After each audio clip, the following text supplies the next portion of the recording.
నమస్తే. మీరు చూస్తున్న సుమన్ టీవీ. నేను మీ కీర్తి. సెప్టెంబర్ 16 తారీఖు నుంచి 30 తారీఖు వరకు ఏ రాశుల వారికి ఏ విధంగా ఉండబోతుందో మనకు తెలియజేయడానికి ప్రముఖ ఆస్ట్రాలజర్ బ్రహ్మశ్రీ నందిమట్ల శ్రీహరి శర్మ గురుగారు ఉన్నారు. నమస్తే గురుగారు. వాగర్థావివ సంపృక్తౌ వాగర్థ ప్రతిపత్తయే జగతః పితరౌ వందే పార్వతీ పరమేశ్వరౌ. ఆదిత్యాయ చ సోమాయ మంగళాయ బుధాయ చ గురు శుక్ర శనిభ్యశ్చ రాహవే కేతవే నమః. శృంగేరి జగద్గురు పీఠాధిపతులకి కంచి పీఠాధిపతులకి నమస్కారములు తెలియజేసుకుంటూ కార్యక్రమాన్ని ప్రారంభిద్దాం. గురుగారు, మకర రాశి వారికి సెప్టెంబర్ 16 నుంచి 30 తారీఖు వరకు ఎలా ఉండబోతోంది ఒకసారి తెలియజేస్తారా?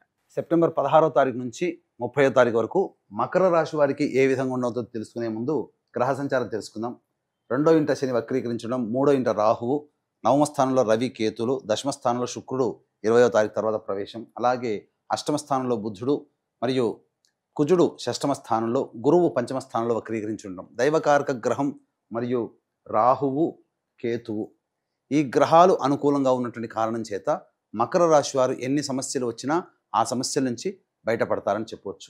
ఎందుకనంటే గ్రహ గమనం, గ్రహ సంచారం అనుకూలంగా లేని కారణం చేత ఈ 15 రోజుల పాటు మకర రాశి వారికి కొన్ని సమస్యలు తప్పవు. ఏలిన నాటి శని ప్రభావం ఉండడం, ఈ కారణం చేత కూడా దాని యొక్క ప్రభావం ఈ సమస్యల మీద పడుతుంది.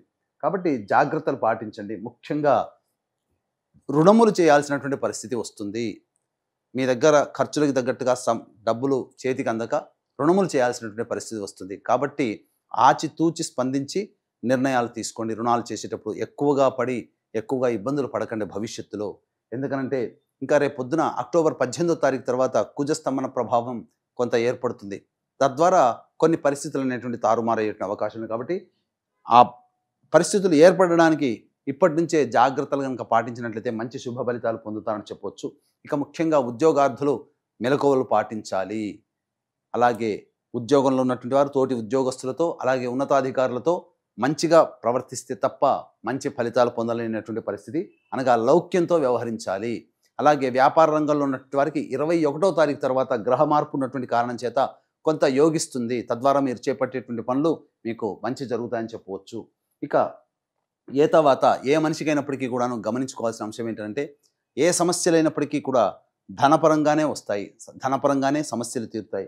కాబట్టి ఏ రోజుల్లో ధనాదాయం అధికంగా ఉంటుంది, ఏ రోజుల్లో మీకు ఖర్చులు అధికంగా ఉంటాయి అనేటువంటి విషయాల గురించి క్లుప్తంగా తెలియజేసుకుందాము. 16, 17వ తారీఖుల్లో కనుక చూసుకున్నట్లయితే కుటుంబ సభ్యుల మధ్య వాగ్వివాదాలు జరిగే అవకాశం ఉంటుంది. మనస్సు వికలంగా ఉంటుంది. రెండో ఇంట శని చంద్రుల యొక్క సంచార ప్రభావం మీకు కొన్ని సమస్యలు, కలతలు అనగా మానసికమైనటువంటి ఆందోళనగా ఉండే అవకాశాలు ఎక్కువగా ఉన్నాయి. ఖర్చులు కూడా అధికంగా గోచరమవుతుందని చెప్పవచ్చు. ఇక 18, 19వ తారీఖులో కనుక చూసుకున్నట్లయితే మీకు అనుకోని విధంగా మీ యొక్క స్నేహితులు, బంధువుల యొక్క సహాయ సహకారాలతో మీకున్నటువంటి సమస్యలు పరిష్కరించుకుంటారు. ధనాదాయం బాగుంటుంది. రాని బాకీలు వసూలు అవుతాయి. ముఖ్యంగా దుర్గాదేవి ఆరాధన మీకు చాలా ఉపకరిస్తుందని చెప్పవచ్చు. ఇక 20, 21, 22వ తారీఖులో కనుక చూసుకున్నట్లయితే వాహన మరమ్మతులకి, గృహ మరమ్మతులకి అలాగే గృహోపకరణాల కొనుగోలుకి మీకు సంబంధించినటువంటి ఖర్చులు అధికంగా ఉంటాయి. తల్లిగారి ఆరోగ్యం పట్ల శ్రద్ధ వహించాల్సినటువంటి పరిస్థితి. ఈ 20, 21, 22 తారీఖుల్లో ప్రధానంగా ఈ సంబంధించినటువంటి వాహనాన్ని నడిపేటప్పుడు జాగ్రత్తలు పాటించండి. ఎందుకంటే వాహన ప్రమాదాలు చోటు చేసుకునే అవకాశాలు గోచరమవుతున్నాయి. ఇక ప్రధానముగా మీరు చేయాల్సినటువంటిది, ఎంత పని చేసినా మీకు మీరే సంతోషాన్ని పొందలేకపోతారు. కాబట్టి దీని ప్రభావం మీ యొక్క జాతకంలో అధికంగా గోచరమవుతుందని చెప్పవచ్చు. కాబట్టి సంతోషపడే విధంగా, ఆనందంగా వచ్చింది స్వీకరించే విధంగా మీరున్నట్లయితే ఈ యొక్క సెప్టెంబర్ 16 నుంచి 30 తారీఖు వరకు మీరు ముఖ్యంగా మనస్సే మీ యొక్క ఇబ్బందికర పరిస్థితులకి కారణం. కాబట్టి ఆ మనస్సు ప్రశాంతంగా ఉంటే అన్ని సమస్యలు తీరుతాయని చెప్పవచ్చు. ఇక గమనించుకున్నట్లయితే 25, 26, 23, 24 తారీఖుల్లో కనుక చూసుకున్నట్లయితే ప్రధానంగా మీ మనస్సు ప్రశాంతంగా లేకపోవడం, బద్ధకంగా ఉండడం మరియు మీకు అనారోగ్య సూచనలు కలిగించే అవకాశం ఉంటుంది.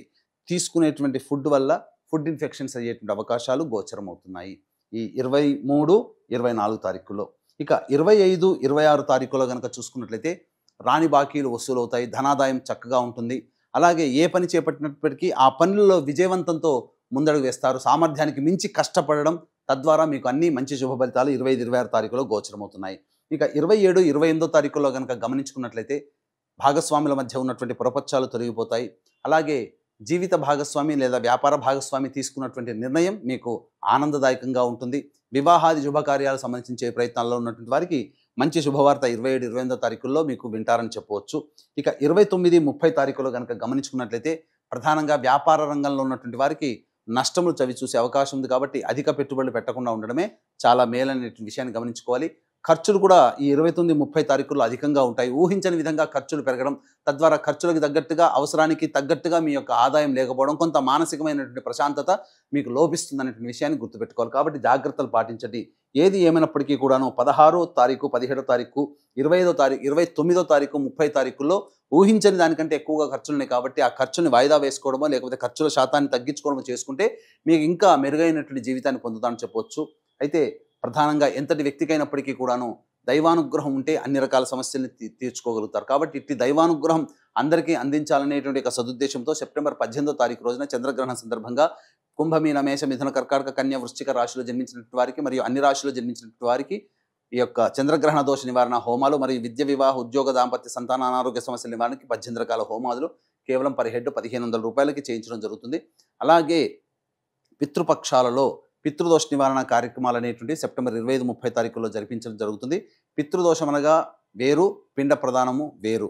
కాబట్టి పితృదోషం అనగా తండ్రి వైపు 7 తరాలు, తల్లి వైపు 4 తరాల్లో కుటుంబంలో ఏమైనా దుర్మరణాలు అనగా road accident, fire accident, suicide attempt, నదిలో బావిలో పడి చనిపోవడం, ఇంట్లోంచి వెళ్ళిపోవడం, లివర్ ఫెయిల్, కిడ్నీ ఫెయిల్, క్యాన్సర్తో చనిపోవడం, 60 సంవత్సరాల లోపల ఏ విధంగా చనిపోయినా ఇవన్నీ పితృశాపాలను అంటారు, పితృదోషాలు అంటారు.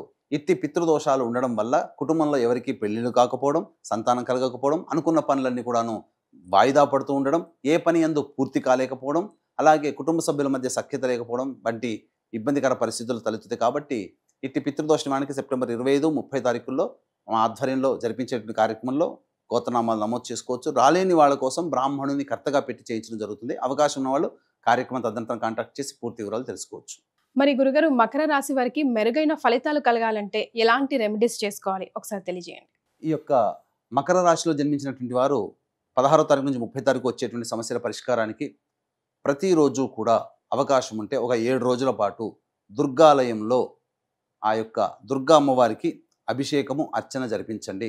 ముఖ్యంగా గురువారము, ఆదివారము రాహుకాలంలో దుర్గా అష్టోత్తరం వీలైనన్ని సార్లు చదివి 9 నిమ్మకాయల దండ అమ్మవారికి హారంగా వేయండి. దీనివల్ల చాలా మటుకు సమస్యలు తొలగిపోతాయని చెప్పొచ్చు. ఇప్పుడు చెప్పినటువంటి ఫలితాలన్నీ మీ యొక్క జన్మ రాశిరీత్యా ఏర్పడినటువంటి గోచార ఫలితాలు. మనం జన్మించినటువంటి సమయానికి జన్మ కుండలి ఉంటుంది. ఈ జన్మ కుండలి ద్వారా జీవితం మొత్తం కూడా మంచి చెడు తెలుసుకోవచ్చు. కాబట్టి దగ్గరలోని మంచి ఉపాసనాపరులైనటువంటి జ్యోతిష్ని సంప్రదించి మీకు ఇంకా సమస్యలు అధికంగా ఉన్నట్లయితే వారి సలహాలు, సూచనలు కనుక పాటించినట్లయితే తప్పకుండా ఆ యొక్క సమస్యల నుంచి మీరు బయటపడతారని చెప్పవచ్చు. చాలా సంతోషం గురుగారు, ధన్యవాదాలు. సర్వం శ్రీ ఉమామహేశ్వర పరబ్రహ్మార్పణమస్తు.